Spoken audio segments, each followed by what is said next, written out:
the government is rushing against time to ensure all schools are ready for the inaugural grade 9 and grade 10 classes. According to Education Principal Secretary Dr. Belio Kipsang, infrastructural challenges remains a major setback for most public schools, with the government now in the process of constructing more classrooms for smooth implementation of the competency-based curriculum. The PS says by January 2025, all junior secondary schools will be ready to host the grade 9 students. Kenyans Shohe reports.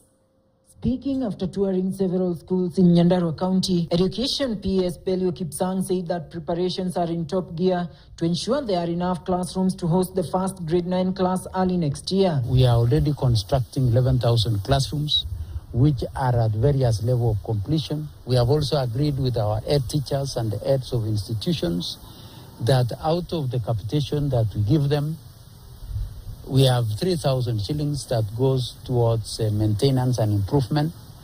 Using that particular part of resource, they will be able to furnish the classrooms. He explained that the ministry is finalizing preparations for the second pilot exams, which are to be used in gauging the level of preparedness for the inaugural grade 9 exams to be administered at the end of next year. We shall use the results that we get from this second pilot to do an extrapolation on how we shall do placement of our children in grade 10 in January of 2026. Contrary to the current system where students fight for the limited opportunities in national schools, the students will now be admitted to schools specializing in their preferred pathways. A pathway in STEM, a pathway in humanities, and a pathway in creatives and sports.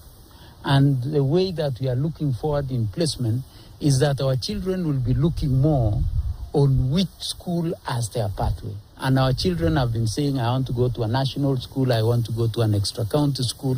Going forward, we are not going to have those categorizations. However, a high number of public secondary schools in the country continue to grapple with insufficient labs and classes to provide the required environment for learners based on the pathways. The government now rushing against time to ensure that such infrastructure is in place before the arrival of grade 10 learners. We have 1,600 of our schools who do not have labs, our senior schools.